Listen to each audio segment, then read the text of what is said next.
Buenas noches, les saluda Liliana Flamenco esta noche en el tercer foro de espacio antivirus, gracias como siempre a Revista Factum y el Instituto Holandés para la Democracia Multipartidaria. Ahora vamos a abordar el tema sobre la crisis democrática dentro de la pandemia.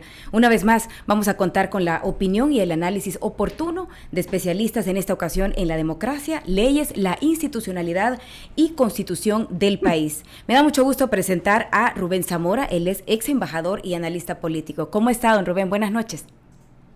Muy buenas noches, Liliana, y muy buenas noches a todas las personas que nos escuchan este día. También a Ruth López, abogada y catedrática. ¿Qué tal, Ruth?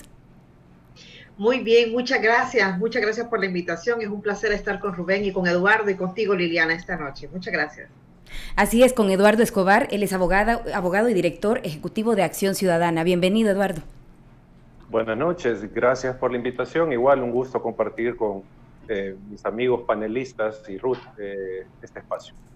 Bueno, y como ya se sabe, pues le recordamos a usted que su participación es muy importante, así que puede escribir sus comentarios, sus opiniones durante esta transmisión. Vamos a dar un espacio al final del programa. Y bueno, para comenzar, quizás una breve introducción sobre el contexto de lo que ha ocurrido en el país. La Constitución salvadoreña permite en su artículo 29 restringir algunos derechos frente a circunstancias especiales como guerras, calamidad pública o epidemias. Sin embargo, estas medidas deben ser proporcionales y aprobadas por la Asamblea Legislativa. Estas deben además estar en concordancia con la Constitución y convenios internacionales de respeto a los derechos humanos. En El Salvador, el Ejecutivo solicitó a la Asamblea Legislativa la aprobación de un régimen de excepción, un decreto que limitó los derechos a la libre movilidad de las personas, la posibilidad de reunirse y la facultad de entrar y salir del país. Este régimen terminó el pasado 13 de abril. En esta coyuntura, el Ejecutivo ha ordenado detenciones para las personas que no acaten la cuarentena domiciliaria obligatoria. Más de 2,000 personas han sido detenidas y están en centros de contención, algo que fue prohibido por la Sala de lo Constitucional al no existir una legislación que lo regule. La respuesta del presidente fue contundente. Decidió no acatar la resolución de la Sala.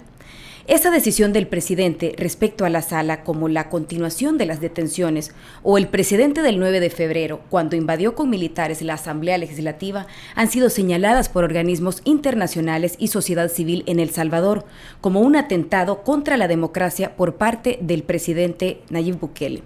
Sobre este y otros puntos, pues vamos a estar conversando durante la siguiente hora. Y para comenzar, tanto José Miguel Vivanco, director de la División de las Américas de Human Rights Watch, como la alta comisionada de las Naciones Unidas para los Derechos Humanos, Michelle Bachelet, han expresado su preocupación por algunas decisiones del presidente Nayib Bukele que limitan los derechos ciudadanos y erosionan el Estado de Derecho. Don Rubén, ¿considera que el presidente ha abierto el camino al autoritarismo con estas acciones? Mire, eso es que el autoritarismo precisamente se caracteriza porque se abandona la constitucionalidad, porque la Constitución lo que hace es defender al ciudadano frente al Estado, estableciéndole cuáles son sus funciones, qué es lo que tiene que hacer y señalando claramente que solo lo que la ley le dice es lo que puede hacer. En ese sentido, establece límites para el ejercicio de la. Y en el caso de lo que nos está pasando aquí en el país, es claramente una violación sistemática y un ataque sistemático a los organismos que velan por la Constitución de parte del presidente Bukele, ¿verdad?, que hemos estado viendo en estos días. Lo cual pues crea un Estado fuera del Estado de Derecho, fuera del Estado constitucional, y eso ya es el autoritarismo, eso es la dictadura. Esta misma pregunta me gustaría que pues contestara también Eduardo y Ruth. Ruth, ¿qué le parece si comenzamos con usted? Bueno, en este caso, autoritarismo lo podemos considerar como un poder sin límites, ¿verdad? Y además el ejercicio, el abuso en el ejercicio del poder, que es realmente lo que hemos estado viendo durante estas semanas. Yo creo que es importante también partir, Liliana, de que esto no es solo, o que su expresión no ha resultado solo en este momento en el que estamos en una situación excepcional, en la situación de la pandemia, sino también que son rasgos que que ya habíamos visto, es decir, esto no es nuevo para el país. Lo que pasa es que ha venido mostrándose en distintos momentos, bajo distintas facetas y bajo distintas expresiones. O sea, ya nosotros tuvimos un 9F, que es precisamente una expresión de una, más allá del tema de la confrontación normal y natural que puede existir entre los poderes del Estado, pero aquí estamos hablando de una superposición, es decir, en un momento o en un diseño constitucional donde hay una horizontalidad entre los poderes del Estado, pues lo que estamos viendo es el intento de una superposición de un poder sobre otro, y en este caso el poder ejecutivo ya no solo sobre el poder legislativo, sino también sobre el órgano judicial al no acatar precisamente las resoluciones de la Sala de lo Constitucional. Entonces, esto es un tema, ya lo habíamos visto contra el legislativo en el 9F, ahora lo estamos viendo en otra expresión, pero es básicamente una misma línea, creo yo que es un estilo desafortunado de gobierno que precisamente ha traído los ojos sobre El Salvador de los organismos de derechos humanos, estamos hablando de Naciones Unidas, en el caso de Human Rights también, pero además hemos llamado la atención de la prensa internacional. Es decir, nos hemos movido de un tránsito de un país que había venido cumpliendo con el tema de los acuerdos de paz, más allá de todas las deudas pendientes que existen después de los acuerdos de paz, pero caemos en esta situación en la que realmente creo que las expresiones por parte del Ejecutivo en el sentido de que una vez garantizada la alternancia después del 2009, en el 2014 y ahora con el 2019, ha venido a romper esa estructura que realmente había venido de manera organizada, estableciéndose a partir de todos los procesos electorales que hemos vivido. Y además, después, sobre todo del 2009, en el que tuvimos una Sala de lo Constitucional muy activa, porque hay que decir, una Sala de lo Constitucional muy activa, cuyas bases hoy precisamente se están aplicando en las resoluciones siguientes que está emitiendo la Sala de lo Constitucional en su nueva integración. Es decir, yo creo que ha habido una depredación de lo construido, creo que ha habido una desconstrucción democrática, creo que ha habido un retroceso en cuanto al respeto de las instituciones, y es lamentable porque yo creo que mucho ha costado a los salvadoreños en ese proceso de control y de contrapesos que realmente había venido funcionando de alguna manera, aunque no todas las instituciones habían estado también en sintonía, porque aquí hay una deuda pendiente. Estamos hablando nada más que del Ejecutivo, el Legislativo y el Judicial, pero también hay otros órganos de control, hay otras instituciones de control que todavía nos han quedado un poco a deber. Eduardo, ¿qué te parece a ti? ¿Es parte ya de un autoritarismo en este gobierno? Yo quiero comenzar con una frase que se me olvida el autor. En un libro él planteaba que hasta donde llega la ley, ahí comienza la tiranía. Hasta donde la ley cubre, luego de eso, del límite de la ley, estamos en una tiranía. Y comienzo con esto porque creo que es importante señalar que lastimosamente estamos transitando en estos momentos aguas fuera de la ley, es decir, estamos navegando, mejor dicho, en aguas fuera de la ley.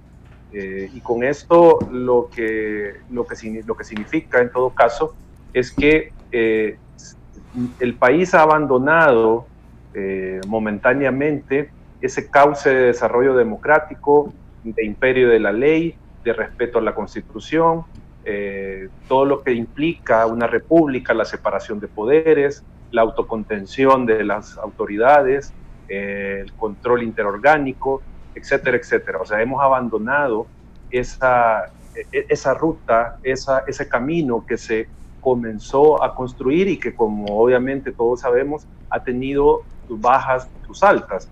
Probablemente es un camino insatisfactorio, que sin duda lo es, pero de alguna manera nosotros como sociedad nos habíamos puesto en esa ruta de resolver cualquier conflictividad social, cualquier problema social por la vía democrática, por la vía electoral, por la vía de la institucionalidad.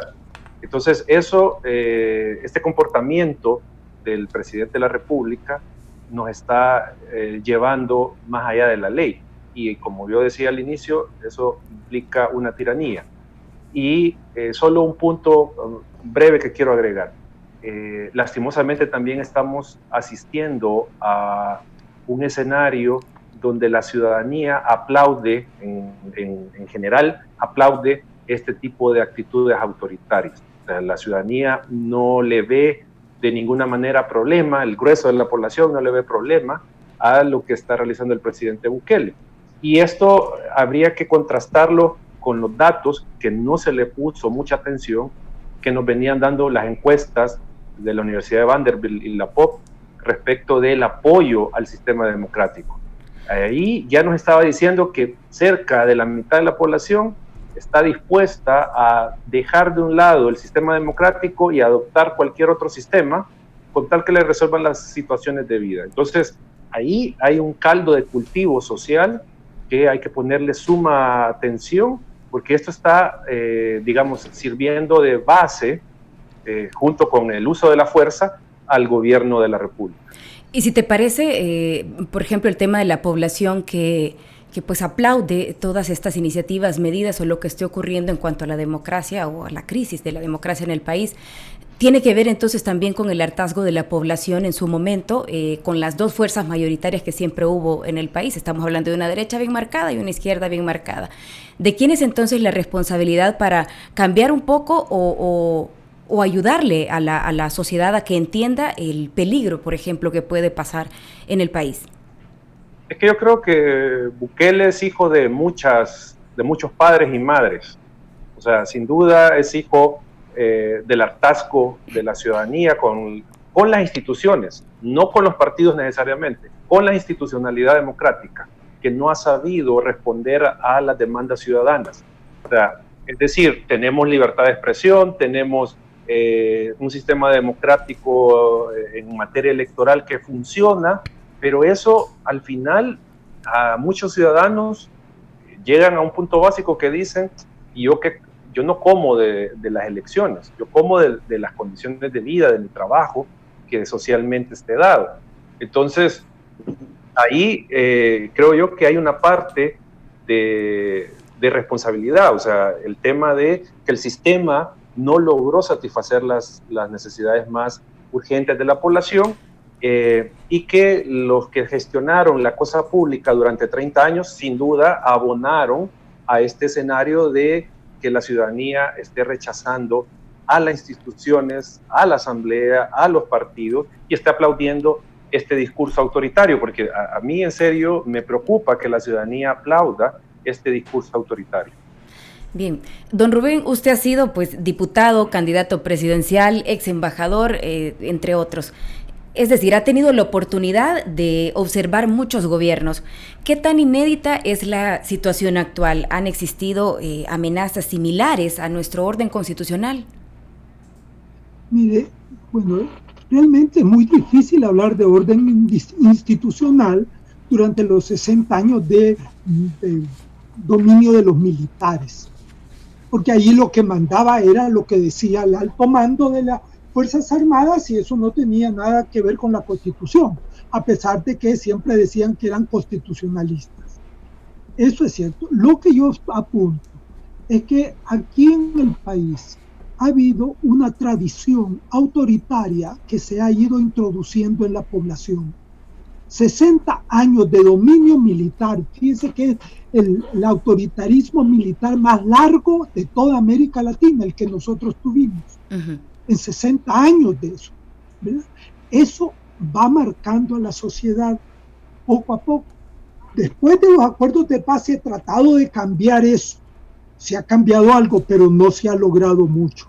Y el cambio ha coincidido con un cambio que no se hizo con los acuerdos de paz.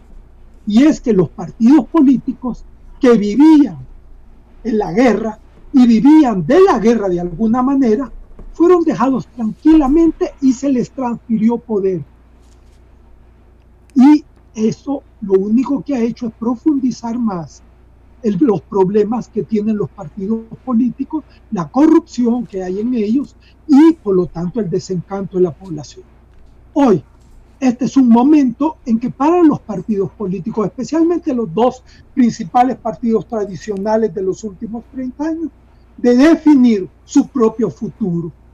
Si quieren seguir con arreglitos para arriba y para abajo, pues van a continuar siendo lo mismo, van a continuar siendo despreciados, ¿ya? Y criticados. O cambian y demuestran a la población que realmente quieren defender la Constitución con hechos, no con solo palabritas, sino con hechos, entonces sí podría tal vez irse cambiando esta actitud. Y si aceptan una reforma a fondo de sus prácticas que no son democráticas. Entonces, en ese sentido, este es un problema que se da así. Pero hay que recordar una cosa. Los populismos, como el caso del presidente Bukele en nuestro país, entran con apoyo popular. Hitler tenía un gran apoyo popular, tan es así que hasta Austria se unió a Alemania porque el apoyo a la figura de Hitler. Mussolini fue otro dictador, fue muy querido en la India, pero al cabo de los pocos años, cuando ya vieron lo que realmente son esos dictadores, cuando ya se han aferrado al poder y se han consolidado, ahí empiezan los problemas.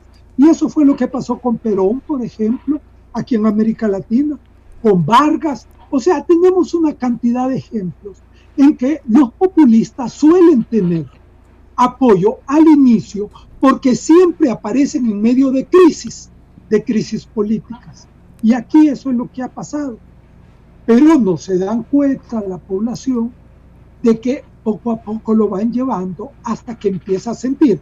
Ahora ya hay mucha más gente que se ha visto que la agarran presa, porque es apresamiento de gente, lo que hace la policía, y eso en términos reales, que apresa a la gente y la mete y empiezan a protestar. Y usted ve que los títeres y las redes sociales, ya ve una cantidad importante de miles de que empiezan a llamar al presidente dictador. Eso ya es un cambio que está habiendo aquí. Uh-huh. ¿Por qué? Porque ya se está sintiendo el impacto de las medidas, que algunas eran necesarias, pero que han sido pésimamente manejadas y muy mal manejadas, como era, por ejemplo, la cuarentena. Uh-huh. Y de esas medidas que han sido implementadas, ¿esa es la única que se puede rescatar o que era la más necesaria? Por ejemplo, el caso de excepción, no. La cuarentena es necesaria. Uh-huh. De eso no hay duda. Pero si ¿y cuáles no? Bueno, esa medida. Pero entonces el problema es que se hace una cuarentena con un programa y respetando la ley. Si la cuarentena no está prohibida, lo que está prohibido es el abuso. Uh-huh. El hecho de estos campos de concentración que está formando el gobierno, en el que mete a gente que ha estado en la calle, nada más, solo por estar en la calle. Eso viola completamente la Constitución. El hecho de que a la gente la tienen en esos lugares sin darle ninguna información y en lugares que son un vivero de contagio precisamente de lo que se trata de evitar. Todo es ese manejo tan burdo, lo que implica gente que no sabe cómo manejar estas cosas en el gobierno, ¿verdad? Eso es lo que yo critico. Pero ahora, yo sí creo que debe de haber cuarentena, pero de otra manera y de acuerdo con lo que la ley ordena. Y de acuerdo con lo que la ley ordena, las decisiones también de la Sala de lo Constitucional deben acatarse siempre y sin cuestionar. ¿Eduardo? Sí, la Constitución creo que habría que señalar que es un pacto social, un pacto de los salvadoreños y salvadoreñas de cuáles van a ser las reglas de vida dentro de nuestro país. Ahí hay reglas políticas, reglas respecto a los derechos fundamentales, etcétera. Y en esa medida, la Constitución plantea una regla sumamente importante a nivel político y jurídico, que es que hay una institución que es el guardián de la Constitución. Entonces, ese órgano está revestido de esta facultad cuidar la Constitución, tutelarla y obviamente hacer que se cumpla. Pero obviamente no solo es por el mero hecho de la Constitución en sí, sino que la Constitución, como decía hace un momento, tiene dentro de sus regulaciones la protección de los derechos fundamentales. O sea, está un reconocimiento de los derechos fundamentales, de las acciones que puede ejecutar el gobierno, como lo decía el doctor hace un momento, los límites del gobierno, hasta dónde puede intervenir el gobierno. Entonces, en esa medida, esta entidad, que es la Sala de lo Constitucional, juega un papel fundamental en el Estado de Derecho, en el sentido de que es el que calibra las decisiones políticas y jurídicas del resto de órganos. Entonces, sí. Si en este caso no se está acatando lo que dice la Sala de lo Constitucional, pues como yo decía al inicio, bienvenidos a la tiranía. O sea, ya no ocurre la ley, donde no ocurre la ley es tiranía.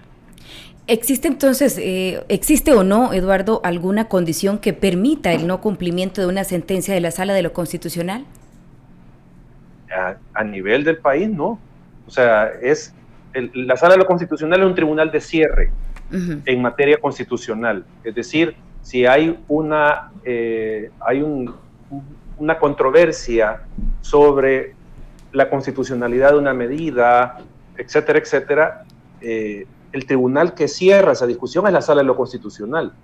Entonces, sobre ella, a nivel nacional, no hay una decisión que pueda oponerse a lo que la Sala ha dictado. Digo a nivel nacional porque obviamente a nivel internacional puede de alguna manera ser demandado el Estado ante las instancias regionales o universales de protección de derechos fundamentales, ¿verdad? Lo pueden hacer. Pero digo, a nivel interno, este tribunal es el que tiene la última palabra sobre la constitucionalidad de las leyes, decretos o cualquier acto de autoridad que ejecuten los funcionarios. Ruth, entonces, ¿qué efectos inmediatos han observado ustedes, por ejemplo, después de que el presidente sea tan claro y decir que no va a acatar la sentencia de la Sala de lo Constitucional? Hay un punto que yo quiero relativizar de lo que había comentado sobre el tema de los resultados electorales. O sea, no es despreciable el apoyo con el que gozó, que lo llevó al presidente precisamente al cargo que ostenta. Sin embargo, yo creo que es necesario que nosotros, a partir de lo que decía el doctor Zamora, también tengamos en cuenta este elemento. O sea, el presidente es presidente con el voto del 27% de la población salvadoreña, ¿verdad? Y solo votó alrededor del 51 y tanto por ciento del padrón electoral. Por tanto, nosotros no podemos decir que toda la población o que el famoso 97% o 99% de la población salvadoreña está a favor del presidente y de las medidas adoptadas por el presidente. Digo porque el tema de encuestas es un tema que normalmente nos ponen sobre la mesa para poner, ¿verdad?, este balance entre los que están y los que no están de acuerdo con el presidente, tratando de hacer una ruptura en cuanto a los apoyos y la oposición, ¿no? Pero creo que es importante sobre ese punto. Lo otro que también creo que es necesario señalar, que ya decía el doctor Zamora, del tema de la falta de información que tienen las personas que han sido detenidas. Ya lo ha dicho la Sala, esto no es un tema de solo de la restricción de derechos o de la limitación de derechos. Realmente lo que está ocurriendo es que se están deteniendo a las personas de manera irregular, de manera indebida, y yo creo que aquí es bien importante señalar la responsabilidad de los funcionarios que están actuando, es decir, de ese policía que está deteniendo, de ese oficial de la Fuerza Armada que está actuando, incluso del ministro que está emitiendo decretos ministeriales en contra de las propias resoluciones de la Sala, porque no están siendo firmados por el presidente, por ejemplo, en el caso del decreto 19. O sea, porque el tema es que esta vulneración de la Constitución no solo ocurre a partir del presidente, sino que no solo ocurre por el presidente, sino que de ahí hacia abajo en toda una serie de cargos, de instancias y de funcionarios públicos que se ven relacionados, se ven vinculados directamente a esta violación de derechos constitucionales, porque al final son los que terminan ejecutando. Insisto, yo creo que o sea, los funcionarios están obligados, han jurado cumplir con la Constitución y con la ley, y desde el presidente hacia abajo, por la verticalidad que tiene este gobierno, creo que es excesivamente vertical. Eso trae costos administrativos, trae costos en cuanto a la gestión pública de los asuntos públicos, y además trae una inestabilidad propia de que, ¿y qué pasa cuando ese liderazgo no se encuentre? Hemos visto todo el cuestionamiento que ha habido en estos días sobre la ausencia o la presencia del presidente en el país, porque no es un tema que ha estado en redes sociales, etcétera, sin que les conste a ninguno realmente si ha estado o no ha estado. Pero lo cierto es que quien ha ejecutado todos los actos a partir de sus comparecencias en cadenas televisivas han sido los funcionarios que precisamente terminan firmando las disposiciones que él anuncia, ¿no? Y por tanto sería los que inmediatamente o sobre los que inmediatamente va a recaer la responsabilidad. Ruth, tenemos un problema. Hola, perdón. Ok, sí, ya estamos ahí otra vez, sí. Que ya señala la Constitución y que está relacionado precisamente a los artículos 244 y 245 de la Constitución, donde los responsables de estas violaciones constitucionales van a responder por ellos mismos. O sea, no hay una excusa de obediencia. Yo no puedo decir como funcionario, no, es que cuando hay violación de derechos constitucionales, no puedo decir, es que fíjese que me ordenaron. O sea, ahí hay una responsabilidad directa por parte de estos funcionarios que creo que no ha sido comprendida. Creo que uno de los principales problemas que ha tenido el gobierno es precisamente todo el andamiaje jurídico que se ha construido, que se ha pretendido construir sobre las decisiones que se han adoptado.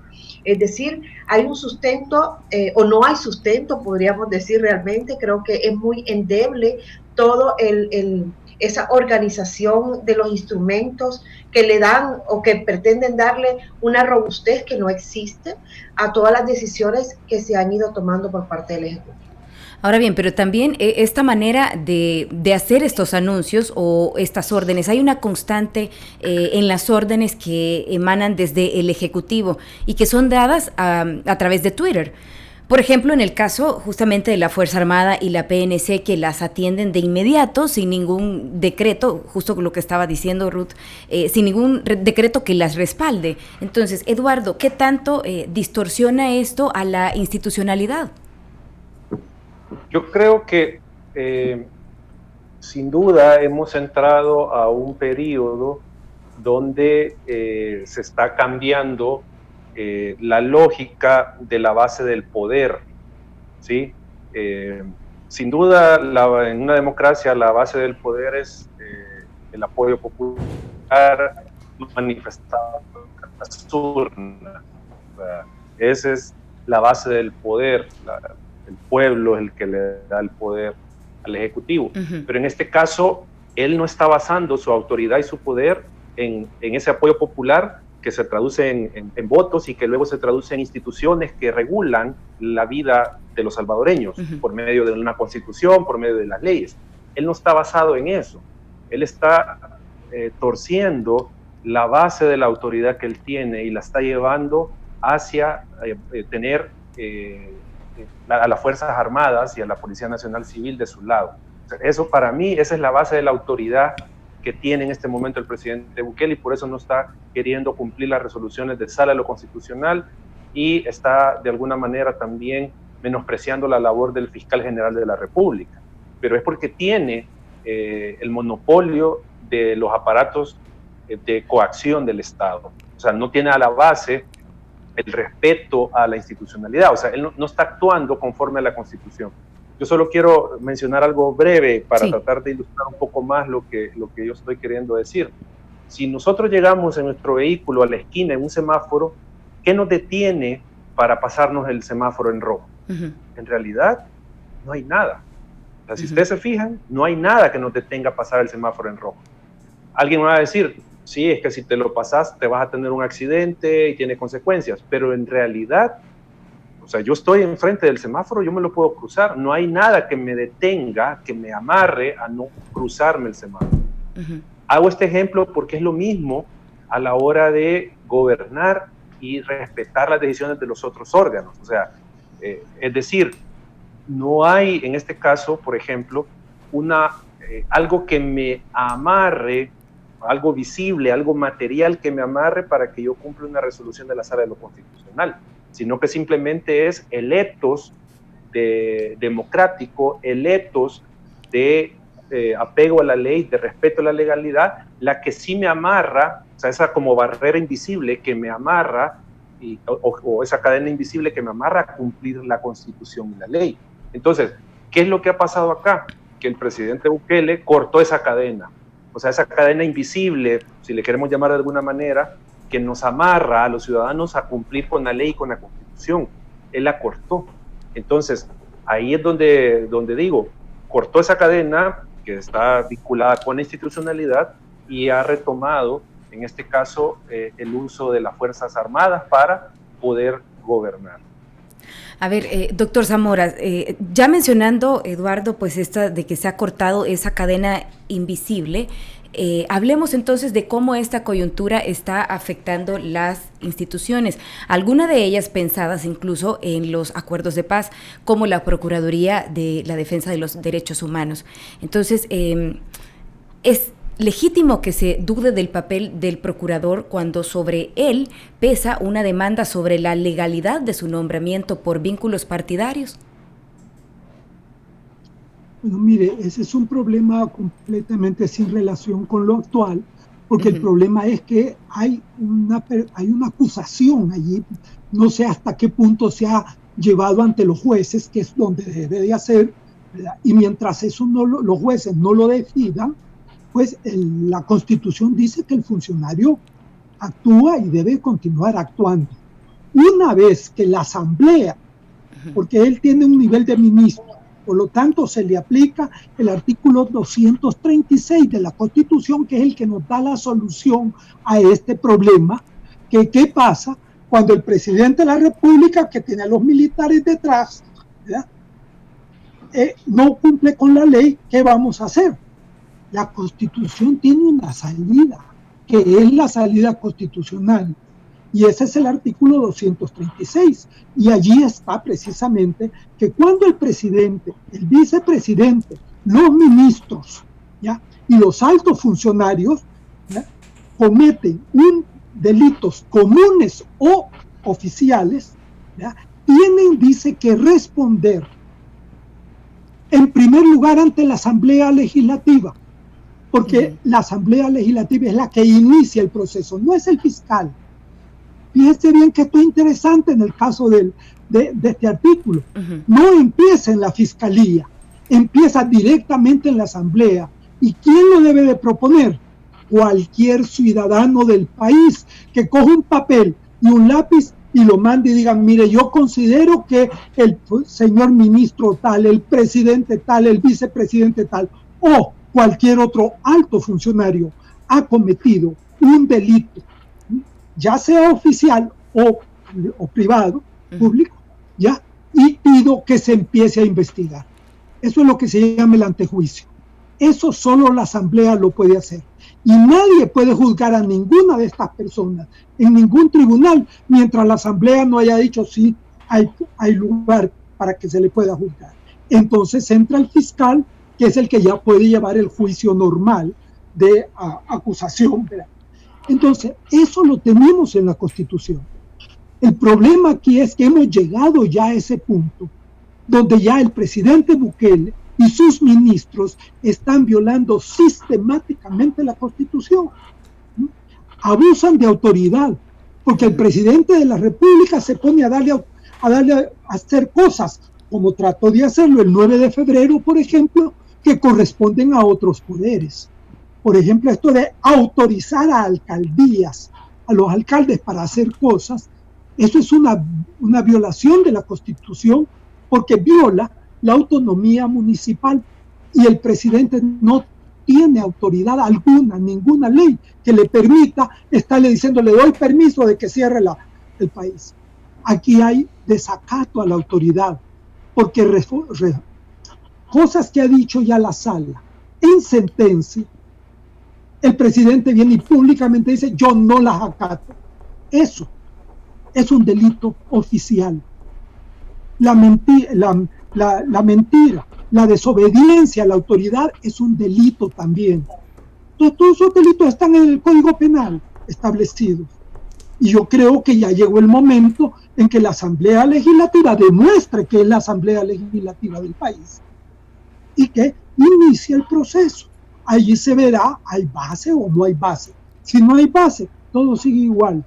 Pero si hay base, entonces pasa a ser ya un juicio que ya le corresponde, en el caso del presidente, a una sala de segunda instancia, ¿verdad? Eso es ahí está la solución del problema y el camino democrático que habría que seguir. Bueno, y volviendo un poco al tema de la manera también de comunicar, de hacer llegar estos anuncios tan importantes, esta información oficial, todo se hace a través de las redes. Entonces, Ruth, yo le pregunto, ¿un tuit desde la cuenta del presidente puede hacer las veces de un decreto ejecutivo, por ejemplo? No, de ninguna manera. Además, hay un proceso de formación de ley, ¿verdad? Y que tiene que seguirse. Y en el caso de los decretos ejecutivos también hay una formalidad. Es necesario que sean publicados en el diario oficial. Y nada de esto, pues lo cumple un tuit. O sea, todavía no hemos llegado a ese límite, Liliana. O sea, todavía el sistema, tal y como está constituido por la Constitución de la República, pues tenemos que seguir todo un proceso y no, realmente eso no tiene ningún valor. Ahora, ¿qué es lo que está pasando con este tema de los tweets?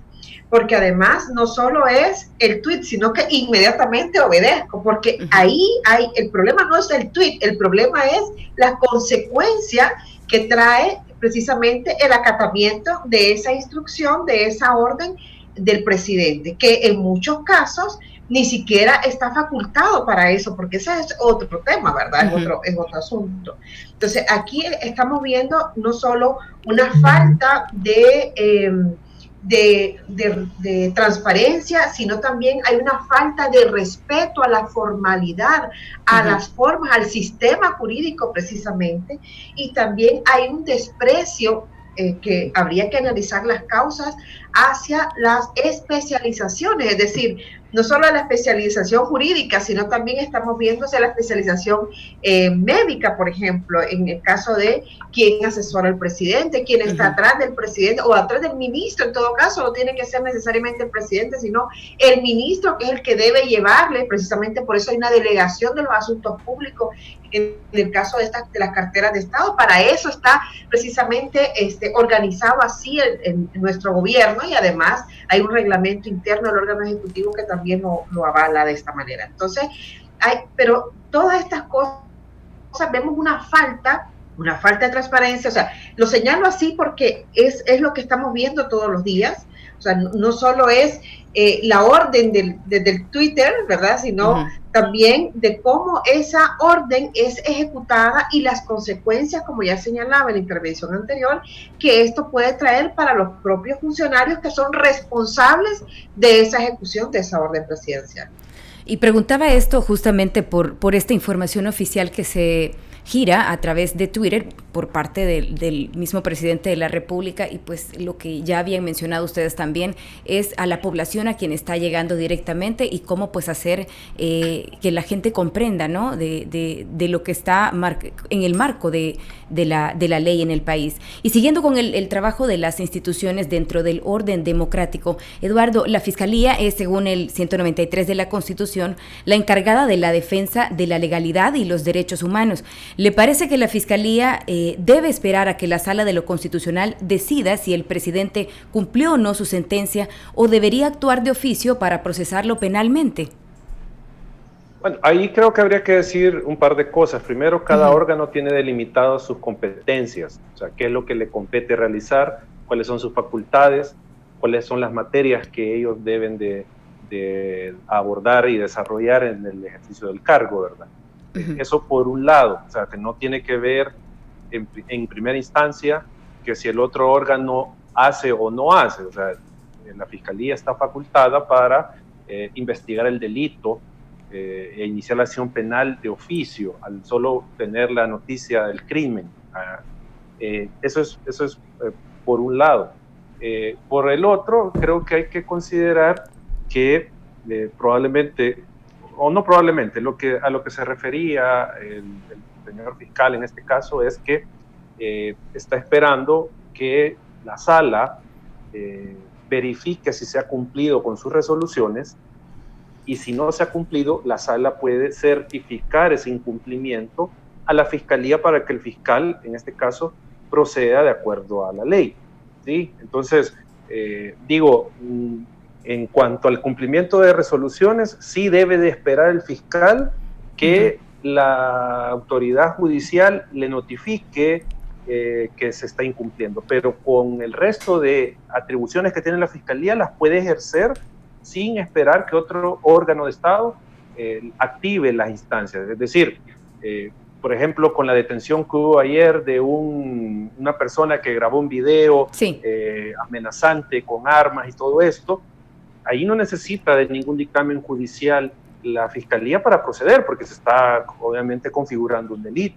Entonces, el punto acá es, como usted lo decía al inicio de esta pregunta, la fiscalía por sí está revestida de la facultad de velar por la legalidad del Estado salvadoreño. Eso es lo que debe hacer la fiscalía. Entonces, en esa medida, el rol de la fiscalía en este momento también se vuelve importante de cara a detener o contener o corregir cualquier abuso que se quiera o que se esté ejecutando desde el Ejecutivo. Y diciendo eso, ¿qué les parece el trabajo que ha estado ejerciendo la Fiscalía hasta ahora, durante esta pandemia?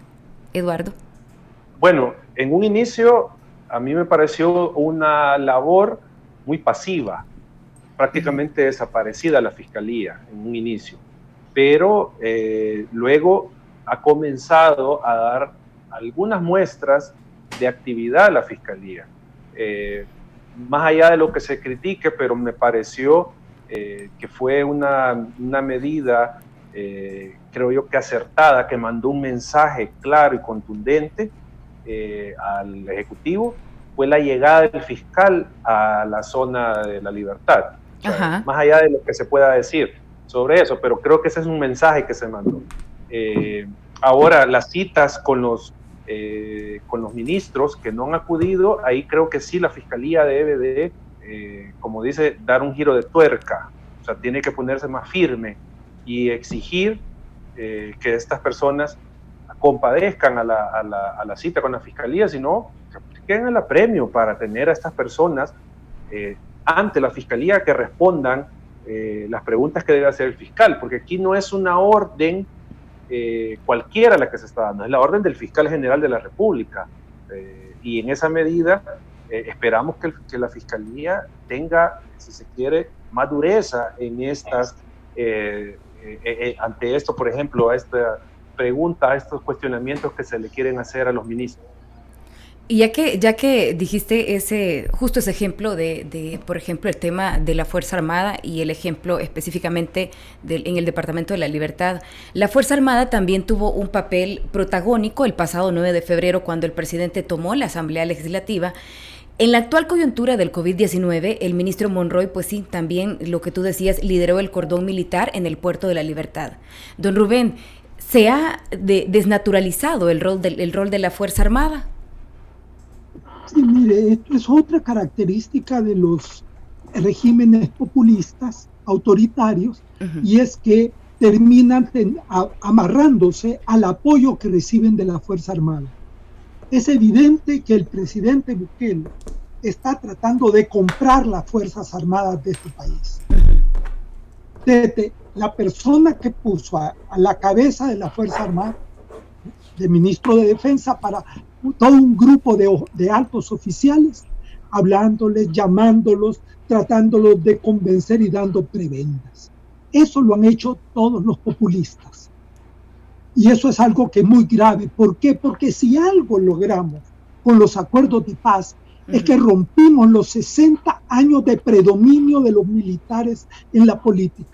Y ahora lo que tenemos es un presidente que se los está llevando y convirtiéndolos en su respaldo propio, ¿ya? Y eso es muy grave porque atenta contra la misma naturaleza de la Fuerza Armada. Y en ese sentido creo yo que esto es algo que debe de denunciarse con claridad, porque en definitiva, ¿verdad?, va a hacerle daño a la institución armada que estaba ganando y que había ganado, y bien ganado diría yo, respaldo y respeto de la población. Ahora bien, en el caso del Procurador para la Defensa de los Derechos Humanos, José Apolonio Tovar Serrano, su papel pues ha sido muy activo también en esta coyuntura. ¿Cómo califican su labor? ¿Es importante en esta emergencia? Porque lo hemos visto también que ha visitado distintos albergues. Ruth.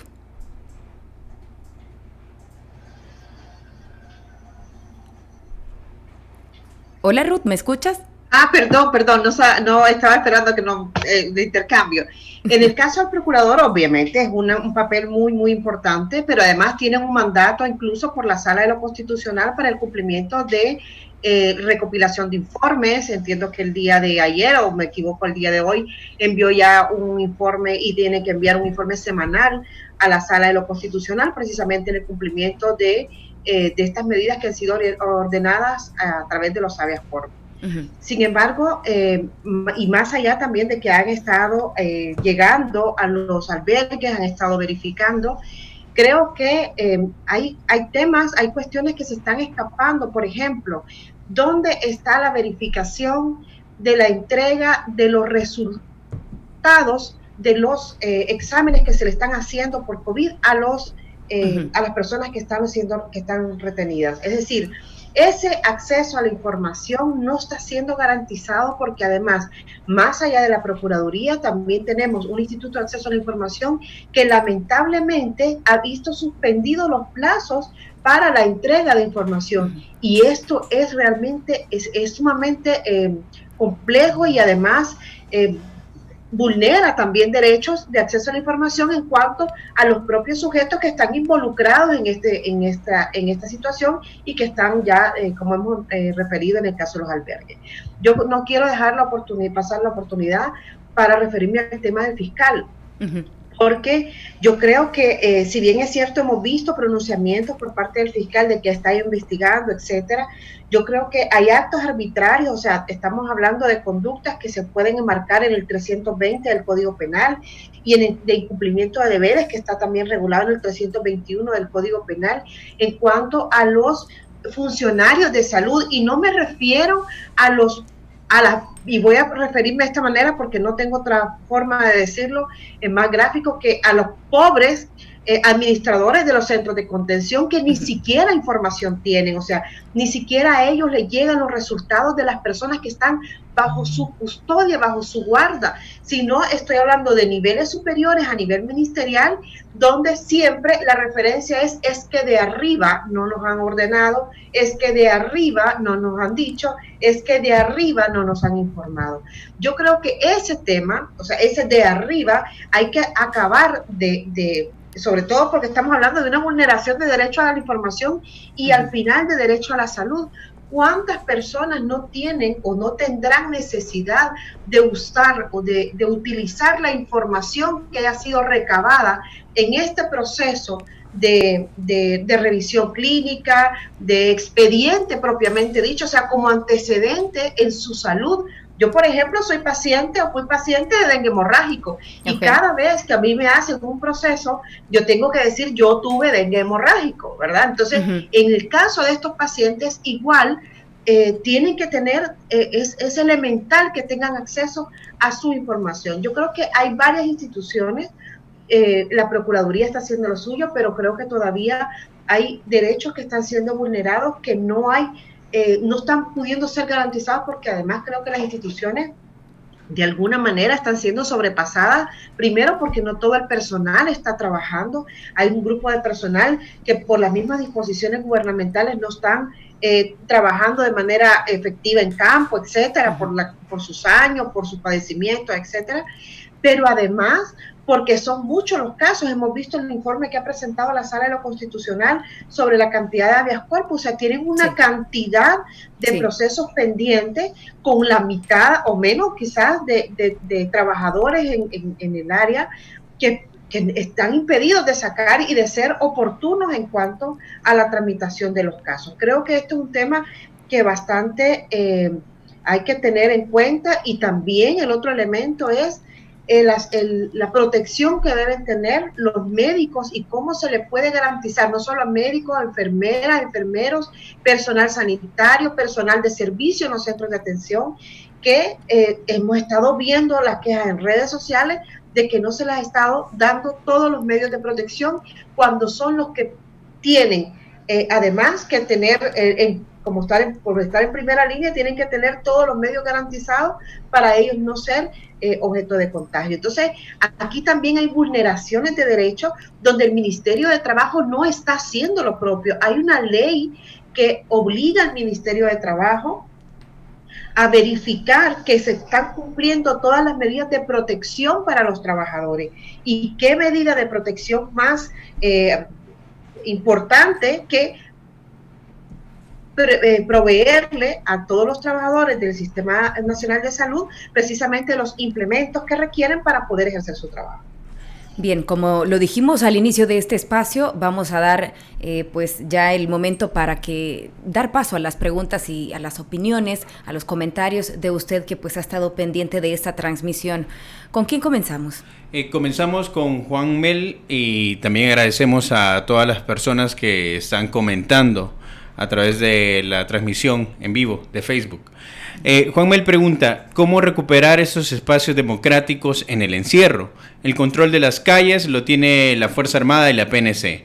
¿Qué espacios hay para el activismo social? El que se ha abierto son las redes sociales, dice. Bajo el ataque sistemático en Twitter y Facebook, que hay muchos ataques. Doctor Zamora, ¿podría contestar? Mire, obviamente esto es un fenómeno que sucede cuando hay cosas como pestes, guerra y todo, en que las libertades democráticas tienden a reducirse. Por eso es que la misma Constitución dice hasta dónde se puede. El problema es ya cuando ya se pasan los gobernantes y empiezan a romper con otro conjunto de normas. En ese sentido, yo creo que el uso de las redes sociales es cada vez más importante. ¿Por qué? Porque hoy no se puede juntar la gente y no debe de juntarse. Pues. Mire, lo que tenemos ahora, la cuarentena, es preventiva nada más. O sea, la cuarentena no nos cura de nada, pero nos previene que podamos caer en la enfermedad. Por lo tanto, es muy delicado y hay que mantenerlo. Pero eso tiene sus límites que la ley los determina mediante la Asamblea Legislativa cuando da las normas. Pero como ciudadanos lo que tenemos que hacer es buscar las alternativas que tenemos de conversar, de participar en las redes para poder hacer exigencia de nuestros derechos y de las libertades democráticas que las estamos perdiendo a marcha forzada. Bien, ¿tenemos otra pregunta? Sí, tenemos una de Arely Sánchez que dice, desde hace unos días algunos ministros insinúan que las elecciones de 2021 puede que quizás sean pospuestas. ¿Qué facultad tiene el presidente para posponer elecciones? Pregunta. ¿Quién tiene las facultades y bajo qué circunstancias se puede hacer? De lograr hacerlo, dice, sería un golpe fuerte a la democracia porque se estaría de alguna forma consumando el rompimiento del orden constitucional. Eduardo. Bueno, acá creo que habría que partir de algo. La fecha de inicio de las nuevas autoridades no está definido ni por el Tribunal Supremo Electoral ni por el Código Electoral, sino que por la Constitución. Es decir, es la Constitución la que marca la fecha de inicio de una nueva legislatura y la duración de la misma. En ese sentido, no tiene ninguna potestad el presidente para venir y decir que se van en este caso, que no va a haber elección. O sea, tiene que haber elección de alguna manera, porque no pueden continuar en su cargo los diputados o los miembros de consejos municipales. O sea, y aquí hay, si se quiere, y tal vez el doctor pueda tener un criterio más amplio, pero no hay una salida constitucional. ¿Qué pasaría si no hay elección? O sea, ¿qué pasaría con las autoridades? ¿Continúan en el cargo o no continúan? O sea, ¿qué se puede hacer? Acá lo que nosotros hemos dicho como organizaciones es que se tienen que pensar las maneras de cómo acortar plazos, cómo modificar plazos a efectos de que se pueda realizar la elección el otro año. O sea, no podemos pensar en que no va a haber elección. O sea, tiene que haber de como sea. Demos paso a otra pregunta, por favor. Esta nos la hacen llegar a través de nuestra cuenta en Twitter, es de @colocho y dice: indicaron que los anteriores gobiernos tienen parte de la responsabilidad en la pérdida de los valores democráticos. ¿Qué han hecho las organizaciones sociales en esta época o también tienen parte de esa responsabilidad? Pregunta. Ruth, si nos haces el favor. Sí, voy a contestar esta y tengo que referirme a las dos anteriores porque no puedo dejarlas pasar. De acuerdo. Primero, yo coincido en que no solo son los partidos políticos y los gobiernos, sino también las organizaciones de la sociedad civil, pero además la academia también tiene una gran responsabilidad. Es decir, cada uno de los actores que realmente tienen una influencia en el resto de los sectores, pues realmente tienen una responsabilidad, tenemos una responsabilidad como academia, insisto, y como sociedad civil. Yo creo que también nos hemos quedado mucho a deber. El activismo de la sociedad civil se vino a mover, se vino realmente a expresar en los últimos años. No es un activismo que tuvimos desde el inicio de los acuerdos de paz, más allá de que estábamos en el proceso de construcción, porque también yo creo que ha habido un proceso, una progresión en esto. No es lo mismo las expresiones que teníamos de la sociedad civil hace unos años que las que tenemos ahora. También creo que hay que activar las instituciones, es decir, nosotros no nos podemos quedar solo a nivel de redes sociales con la pregunta anterior. Hay que activar las instituciones, es decir, hay que tocarle la puerta, hay que presentar recursos, hay que presentar demandas ante las instancias correspondientes, desde la sala de lo contencioso, la sala de lo constitucional, etcétera, todo el sistema contencioso administrativo que es nuevo, pero hay que activarlo y por ahí. Pero también en cuanto al tema de las elecciones, la única autoridad que puede mover la fecha de la elección o puede cambiar las reglas del calendario electoral más allá de las que le corresponden a la Asamblea Legislativa, si hubiese que haber una adecuación, es el Tribunal Supremo Electoral. Es decir, el único que puede decir no vamos a hacer elecciones en esta fecha, sino en esta otra, es el Tribunal Supremo Electoral. Y además hay un plazo, yo creo que si bien es cierto, van a necesitar algunos ajustes, es probable que se necesiten algunos ajustes, pero todavía la fecha de convocatoria de elecciones está planteada para septiembre. Lo que está antes son todos los procesos de democracia interna de los partidos políticos, y eso pudiese tener realmente un cambio de fecha de acuerdo a algunas reformas que puedan surgir de la Asamblea Legislativa, precisamente por la situación extraordinaria que está prevista como última fecha de elección para las elecciones internas el 29 de julio.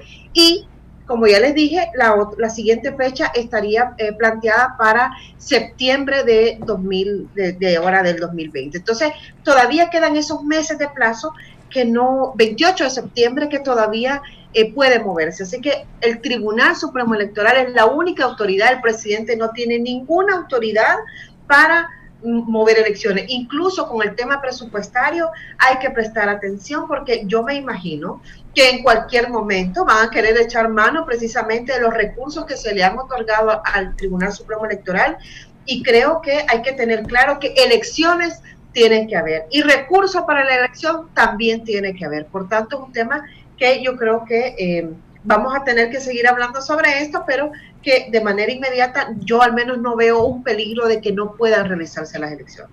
De acuerdo. Doctor Zamora, quizás por su experiencia y trayectoria también, ahondar un poco en el tema de las elecciones del próximo año.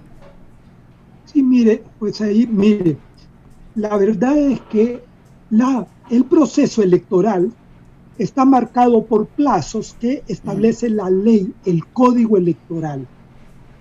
En ese sentido, se pueden mover hasta cierto punto las fechas, eso es cierto. Ajá. ¿Por qué? Porque el Código Electoral no dice tal día y solo ese día, no. Entre tal, no menos de, o no más de. Así va el Código Electoral. Por lo tanto, en este caso, primero habría que ver si es necesario. Por lo general se está planteando de que esta pandemia que estamos viviendo va a durar tal vez un mes más. Eso es lo que se calcula. Supongamos que dura 2 meses más, sí. Mayo y junio. Van a haber atraso para ciertas actividades del proceso electoral. Eso es cierto. ¿Cómo se resuelve? El tribunal es el que técnicamente tiene que estudiar, el Tribunal Electoral Supremo, tiene que estudiar técnicamente cuánto necesita variar. Y cuando llegue a una conclusión, tiene que ir a la Asamblea Legislativa cuando los plazos cambien lo establecido en el Código Electoral, no en otras partes, en el Código Electoral. O sea que depende de, hay que ver qué es lo que el tribunal cree que debería de moverse. Por ejemplo, para para hacer las internas de los partidos, no hay que ir a la Asamblea. Con el Tribunal Supremo Electoral y los partidos lo pueden arreglar. Pero cuando ya entramos propiamente en el proceso electoral, ahí los plazos están en el código y por lo tanto es la Asamblea la que puede reducirlos, pero creo que debe de ser a petición y argumentación técnica del Tribunal Supremo Electoral. Esa sería mi visión de la realidad, que hay que ver qué es lo que hay que mover y de acuerdo con eso ver qué actores lo pueden hacer y cuáles no. Pero yo coincido con todo lo que han dicho mis compañeros. El presidente de la República y los ministros no tienen que ver absolutamente nada y no deben de meterse en elecciones, ¿verdad? Ellos, mientras sean ministros, están fuera de las elecciones. Y eso es algo que hay que mantenerlo y no permitir. Y no utilizar el Estado con el emblema del partido para andar haciendo regalos del Ministerio del Ministerio de Asuntos Rurales, ¿verdad? Todo eso es en contra de la democracia. Okay. Eso hay que denunciarlo y hay que prohibirlo claramente. Bueno, debido al tiempo, porque ya casi pues estamos llegando al final de Espacio Antivirus, vamos a dar paso a una pregunta más. Sí, vamos a unir 2 preguntas que nos han llegado, pero que tienen que ver sobre el mismo tema. Arely Sánchez dice, ¿quién puede juzgar a la FAES si en lugar de responder a la Constitución obedecen a una persona? Porque su papel es respetar la Constitución, dice. Luego, Ricardo Baquerano nos dice, el artículo 212 de la Constitución dice que los órganos fundamentales del gobierno podrán disponer de la Fuerza Armada para hacer efectivas las disposiciones que hayan adoptado para hacer cumplir esa Constitución. 1. Pregunta, si la Sala de lo Constitucional no es uno de esos órganos, pero sí parte de él, ¿no podrían auxiliarse de la Fuerza Armada para hacer cumplir las resoluciones? Y 2. Si la Corte Suprema optara por echar mano de la Fuerza Armada, ¿cómo podría hacerlo si administrativamente la Fuerza Armada depende del Ejecutivo y el presidente del Ejecutivo es el comandante general de las Fuerzas Armadas? Doctor Zamora, si gusta comenzamos con usted y luego damos paso también a Eduardo y a Ruth, ya que pues es la última pregunta. Mira, yo creo que ese es un problema. De hecho, vea, la Fuerza Armada tiene que responder al presidente de la República, por un lado, pero al mismo tiempo la Constitución le dice claramente que está bajo la obligación de no obedecerle órdenes que vayan contra la Constitución y contra las leyes vigentes del país. Por lo tanto, si un militar, sea coronel, sea capitán o sea soldado, recibe una orden que la Sala de lo Constitucional ha declarado que es inconstitucional, debe de decir, señor, no puedo porque me lo prohíbe mi respeto a la Constitución del país. Sé que eso es casi de heroico, pero sobre todo por eso se le exige a los altos mandos de la Fuerza Armada. ¿Tienen que obedecer al presidente? Sí, siempre y cuando la orden del presidente esté dentro de los marcos de la Constitución. Y si el único que es capaz de decidir qué es lo constitucional o no, que es la Sala de lo Constitucional, les dice que no es constitucional, están obligados a decirle, no, señor presidente, no lo puedo porque hay una orden sentencia de la Corte. De lo contrario, se convierten en cómplices de delitos. Ok. Ruth. Hay resoluciones de Sala de lo Constitucional. De hecho, hay una resolución muy reciente que estaba buscando la referencia de ahora de enero de este año. Precisamente fue una sentencia que salió antes del 9F, que claramente expone aquellos casos en los que el presidente, si bien ejerce como máxima autoridad, como el liderazgo dentro de las Fuerzas Armadas tienen un límite precisamente que es el que ha marcado el doctor Zamora sobre el respeto a la Constitución y a la ley. Por tanto, no puede haber un exceso en esto. Ahora, es cierto que nosotros nos topamos con una situación fáctica, y es que cuando se solicite a la Fuerza Armada que se haga cumplir una resolución, en el caso planteado por la pregunta, pues obviamente se puede encontrar con una negativa por parte de las autoridades de la Fuerza Armada a cumplir con las resoluciones. Pero entonces ahí tenemos también un código militar y también tenemos un código penal. O sea, hay otras normativas que también tendrían que ser aplicadas, y ahí el fiscal general de la República tiene que cumplir con su trabajo. Eduardo, cerramos contigo. Yo creo que lo que dice Ricardo es como la almendra de la discusión sobre el poder real en este momento en el país.